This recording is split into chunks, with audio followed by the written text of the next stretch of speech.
In 2025, researchers uncovered a hidden truth buried under Machu Picchu that stunned the world. It's estimated that potentially up to 60% of the construction of Machu Picchu is underground. What was long celebrated as a marvel of stonework and design now appears to have been built on something far darker. Beneath the mountain, scans revealed a secret system carved into the rock, unseen for centuries. This hidden foundation was not just a clever engineering choice. It was a concealed structure that kept the city standing while hiding something the Incas never meant outsiders to discover. It might be hiding an entrance into deeper chambers. They did some geophysical investigations at the site, and what he thinks he found is some kind of a chamber below this door. The finding is forcing experts to admit Machu Picchu's survival came at a shocking cost. A timeless marvel of Inca ingenuity. High in the remote Peruvian Andes, hidden between the towering peaks of Machu Picchu and Huayna Picchu, sits one of the greatest unsolved puzzles of the ancient world, Machu Picchu. Built around 1450 AD, during the reign of the powerful Inca Emperor Pachacuti, this isolated city continues to astonish all who reach its heights. Perched on a razor-thin ridge that clings to the mountainside. It rises nearly 2,430 meters above sea level. Below it, the Urubamba River carves through the valley like a coiled serpent. The sheer isolation of the site makes it feel more like a secret fortress than a city, like something that was never meant to be discovered, but it was real, and it was massive. Within the city, more than 150 stone structures were carefully designed and constructed. Temples, sacred sites, royal residences, storage buildings, and open gathering spaces. The Incas carved huge terraces into the steep mountainsides, transforming sheer drops into wide, flat layers for farming. These terraces stopped erosion and made survival at this height possible. They also built a complex network of staircases, canals, fountains, and drainage systems that brought clean water from mountain springs to every corner of the city. What truly stuns people to this day is the stonework. Massive granite blocks, weighing many tons, were shaped so precisely that they locked together without mortar. Well known for their incredible stonework, which is called ashlar masonry. And the stones fit together perfectly without any mortar. These same stones have held firm through centuries of earthquakes, torrential rain, and landslides. And yet, even with all we know about its architecture and ingenuity, the true purpose of Machu Picchu is still unclear. Was it a royal retreat hidden away from the world, a sacred spiritual center used for ceremonies and celestial observation, a scientific site where crops were tested in different climates? Theories abound, but no single answer has ever been confirmed. What we do know is chilling. When the Spanish conquistadors arrived in Peru in the 1500s, Machu Picchu was already abandoned. Why would the Incas desert such an advanced, perfectly functioning city? That question continues to puzzle historians. Some believe they fled because of invasion or civil war. Others suggest a deadly outbreak of disease. Natural threats like landslides, water shortages, or earthquakes may also have forced an evacuation. But with no written records from the Incas, the truth remains buried. After the city was emptied, the jungle took over. Nature wrapped its roots and vines around every wall and pathway. For nearly 400 years, Machu Picchu disappeared beneath leaves and silence. Only local farmers and villagers remembered. They kept its existence alive through quiet stories passed down for generations. Then, in 1911, everything changed. One man, driven by unshakable determination and the belief that something ancient and incredible was waiting to be found, climbed deep into the mountains. Guided by local knowledge and instinct, he stumbled upon stone walls peeking through thick vegetation. What he uncovered that day would stun the world, spark global fascination, and bring Machu Picchu back into the light. The rediscovery that captivated the world. In 1911, Yale University historian and explorer Hiram Bingham III set out into the remote Peruvian Andes. His mission was not to find Machu Picchu, but to search for Vilcabamba. Scholars had argued for years about where it was located and whether it even still existed. Vilcabamba was the last capital of the Inca Empire after Cusco fell to Spanish forces in the 16th century. It was here that Manco Inca, one of the surviving sons of Huayna Capac and a leader of Inca resistance, and later his descendants, waged a desperate guerrilla war. The city became known as the final Inca refuge, hidden deep in the jungle, where disease, starvation, and constant Spanish raids slowly broke their strength. In 1572, Spanish forces captured Vilcabamba and executed its last ruler, Tupac Amaru I, who was the final sovereign of the Inca royal line. His death marked the true end of the Inca Empire. To historians, uncovering Vilcabamba would mean finding the place where the empire's final chapter closed. Bingham believed he could solve that mystery. He was not searching for Machu Picchu. He had no idea it was even there. The journey was brutal from the beginning. The Andes punished the team with every step. The mountains rose sharply, and the trails were so thin that the men could not look down without feeling sick. A single slip meant falling into the deep valleys below. The jungle slowed them at every turn. They hacked through vines, tore their clothes on sharp branches, and covered themselves in insect bites that left welts and bleeding skin. Higher up, the winds turned cold and cut through their wet clothing, leaving the men shivering and weak. At some point, the team began to doubt whether pressing forward was worth the risk. They could not be certain that Vilcabamba would ever be found, and they feared that the expedition would end in failure or worse. The team relied on local farmers for guidance. One of them, Melchor Arteaga, played a decisive role. He led Bingham and the team along treacherous trails that hugged sheer cliffs. At some points, the group had to crawl on their hands and knees to avoid slipping into the abyss. Arteaga insisted that something important lay ahead, and so the team followed. Technologies were able to do that. It seems impossible. After days of horrifying search, then came the moment that changed everything. They reached a clearing, and through the overgrowth, Bingham saw the outlines of massive stone walls and terraces. As they pushed aside vines and trees, an entire hidden city came into view. Stairways climbed into the mist, terraces cut across the mountain, and stone structures stood as if frozen in time. This was not Vilcabamba. It was something completely unexpected. Bingham was stunned. He later admitted that he could hardly believe what he was seeing. His shock was not only at the size and detail of the city, but also at the fact that it had been forgotten for so long. He had not found the city he was looking for, but he had stumbled on something that would reshape the world's understanding of the Inca Empire. From the moment Hiram Bingham announced the rediscovery of Machu Picchu, theories swirled around it like a storm. With little evidence and no systematic excavation, imagination quickly filled the void. Each explanation seemed convincing at first, yet each carried shadows of doubt. These arguments shaped how the world viewed Machu Picchu, long before the 2025 discovery forced experts to look at it in a completely new way. Theories, myths, and the long search for meaning. One of the earliest and most popular ideas was that Machu Picchu served as a royal estate for the Inca Emperor Pachacuti. Writers imagined it as a palace in the clouds, a private retreat where the ruler could escape with his family and attendants. They described gardens filled with flowers, fountains that ran endlessly with fresh water, and terraces built for beauty rather than survival. It sounded peaceful, yet the more people thought about it, the less sense it made. The ridge was perilous, the climb unforgiving, and the city itself offered no sign of comfort. If Pachacuti wanted a retreat, why choose a place that seemed designed to break the body and test the mind?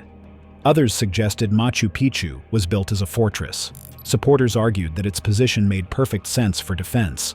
The city was surrounded by cliffs on three sides, and the only approaches were narrow paths that could easily be guarded. They believed Inca soldiers had been stationed there to watch for invading Spanish forces or rival tribes pushing through the Andes. The image was dramatic, warriors patrolling the walls, keeping lookout for enemies climbing the trails below. But when archaeologists began excavating the site, the theory collapsed. No weapons were uncovered. There were no armories, no stockpiles of arrows or spears, and no barracks large enough to house soldiers. The city showed no burn marks, no damage from sieges, and no mass graves of fallen fighters. Instead, the layout revealed temples, plazas, and advanced water channels, not military structures. The idea of Machu Picchu as a fortress quickly lost credibility. A more practical explanation gained attention in the early decades. Some claimed Machu Picchu was an agricultural laboratory.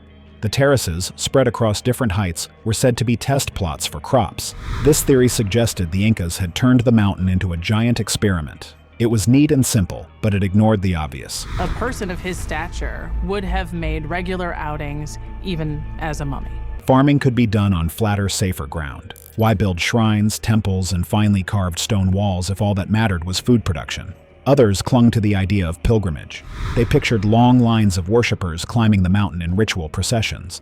The city, in this view, was a holy destination, yet this idea raised its own problems. If it was only a pilgrimage site, why construct such advanced water systems, homes, and terraces that supported permanent life? A temporary stop for pilgrims did not require such massive investment. Over time, these theories created an image of a city that was mysterious but misunderstood. Modern investigations would eventually strip these ideas away. Secrets uncovered, the pioneering digs that challenged views. From 1911 through 1915, Hiram Bingham's Yale Peruvian expeditions carried out the first major scientific excavations at Machu Picchu. These early explorations marked a turning point in our understanding of the ancient city. In 1912, with the help of engineers like Elwood Urtis and osteologist George Eaton, the team began to clear away thick vegetation, map the sprawling city, and dig archaeological trenches.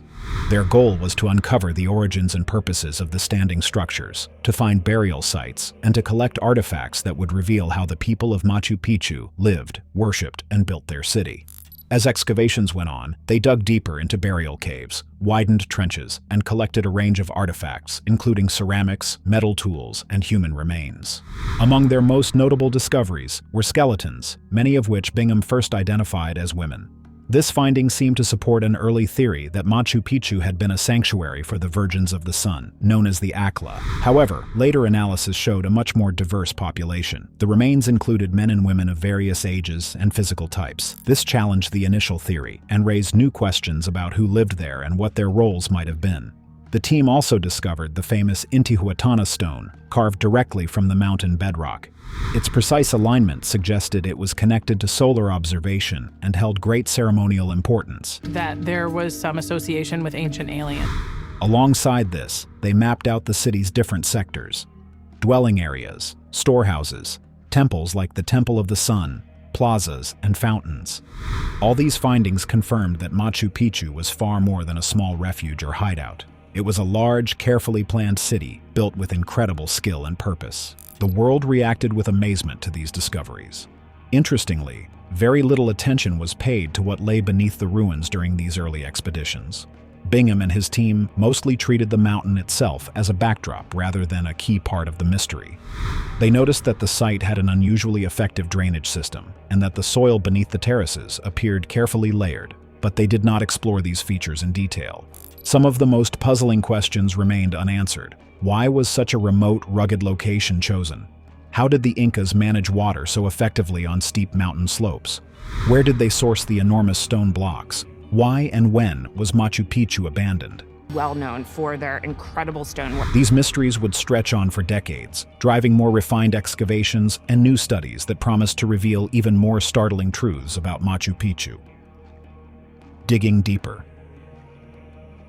In 1934, archaeologist Luis A. Valcárcel carried out systematic excavations.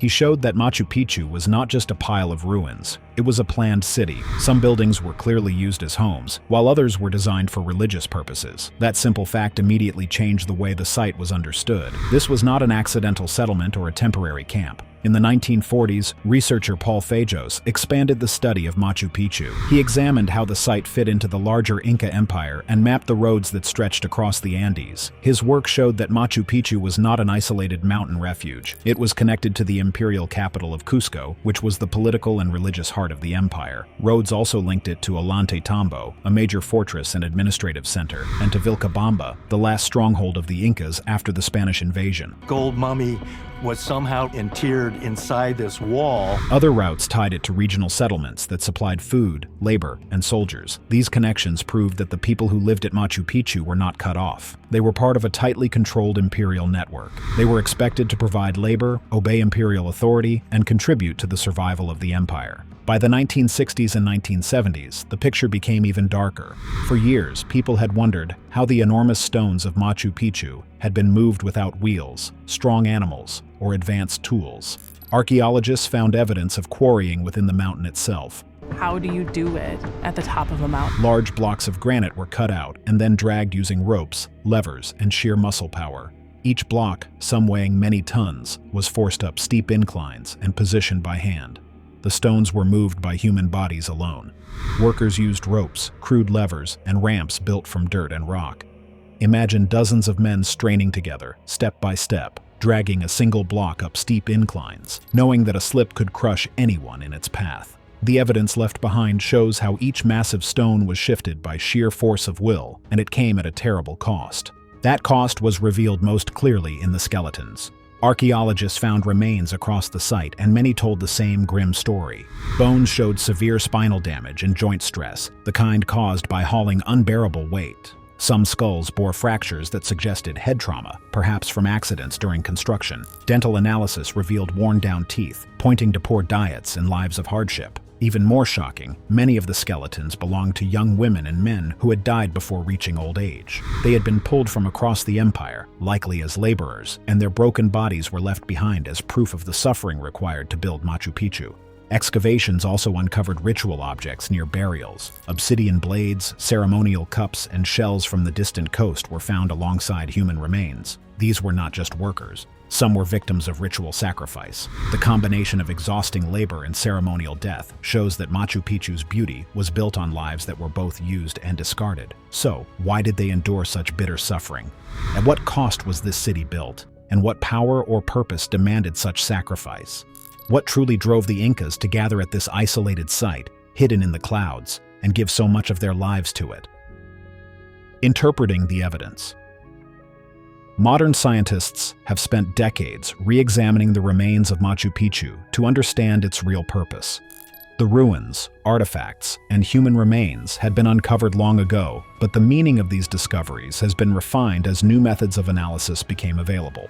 One of the strongest lines of evidence comes from the city's alignment with astronomical events. The Temple of the Sun, for example, has windows that align with the sunrise at the June solstice. Scientists explain this as a deliberate design meant to track the solar calendar. The Inca relied on the movement of the sun to guide planting, harvesting, and religious ceremonies. This temple was therefore likely used in rituals where priests observed the solstice and performed ceremonies to honor Inti, the sun god. These ceremonies were not symbolic in the modern sense. The Incas believed they were necessary to keep the agricultural cycle on track and to ensure survival. The Intihuatana stone adds to this interpretation. Researchers have measured how its carved surfaces align with the sun at equinoxes, the times of year when day and night are equal. This shows that Inca priests may have gathered around it to tie down the sun, in their words, so that it would not abandon the earth. Modern scientists view this as part of a system of ritual astronomy. It was a practical way for the Incas to use ceremonies to regulate their farming calendar and reaffirm their belief that rulers and priests controlled cosmic order. Human remains found at the site provide another piece of evidence. The fact that many were buried with ceremonial items, such as pottery or figurines, supports the view that their role at Machu Picchu was tied to ritual practice rather than daily farming or defense. Artifacts found at the site strengthen this interpretation. Ceremonial vessels and shells from the Pacific coast were uncovered in burials and ceremonial areas. These objects could not have been gathered locally. They had to be carried long distances, which shows their importance in ceremonies. Scientists see this as proof that people and offerings were brought here from far away to connect the Inca capital with the sacred power of the mountains. Water systems at the site also fit this picture. Archaeologists studied the fountains and baths carved into the rock. These were not just for daily washing. They were designed to channel water with precision, and their location near temples suggests they were used in purification rituals. Modern researchers link these water features to ceremonies of renewal and healing. Taken together, these interpretations lead to one conclusion. The technique of fitting these blocks together baffles. Machu Picchu was built as a ceremonial center where rituals tied to astronomy, water, and offerings were performed. Modern scientists had uncovered many details about Machu Picchu, yet one question refused to go away. Why would the Incas choose such a dangerous and unforgiving mountain to build this city?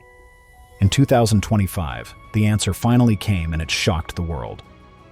The 2025 geologic breakthrough.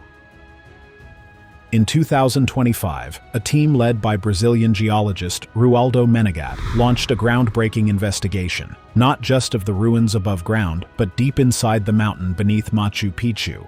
The team relied on several advanced tools to see underground without digging. First, they used satellite imagery, which captures detailed pictures from space, helping to spot unusual features on and beneath the surface.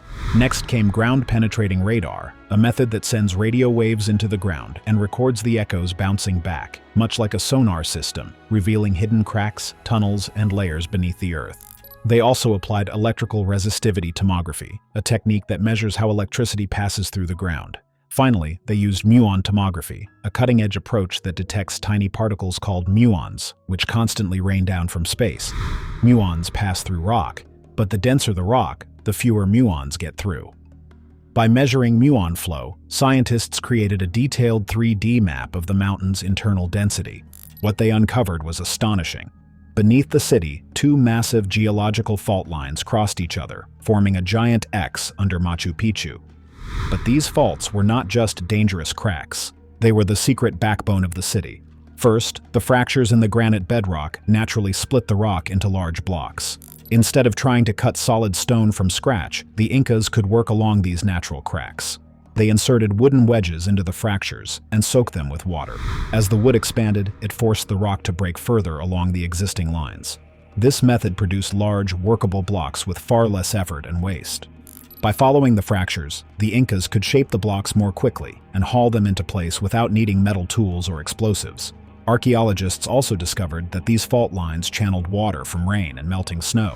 Underground springs fed by these fractures supplied fresh water that the Incas cleverly collected. They built a nearly 750-meter-long canal to carry this water into 16 fountains throughout the city. Fell from the sky, from which emerged a face. One fountain was even reserved for the emperor. Third, the broken, porous bedrock acted like a giant sponge and drainage system. The Incas layered crushed stone, gravel, and sand over these fractures and arranged terraces and buildings following the natural slope and cracks. These fractures gave the Incas two powerful advantages. First, the faults provided a natural drainage system. Water could move through the cracks in the rock, which explained why the city's fountains flowed cleanly and why heavy rains never caused serious flooding. Second, the faults absorbed seismic energy during earthquakes. Instead of collapsing, the stone blocks shifted slightly and then settled back into place. This explained why Machu Picchu survived quakes that destroyed nearby towns. The 2025 discovery leaves no room for the old claims that once dismissed the Incas. It shows they were builders and planners who understood their environment at a level that modern science is only now beginning to confirm. For centuries, their achievements were downplayed or erased. The ruins were described as mysterious rather than deliberate, and their knowledge was ignored. Now the evidence is clear. The Incas knew exactly what they were doing. What do you think about this discovery? Comment down below.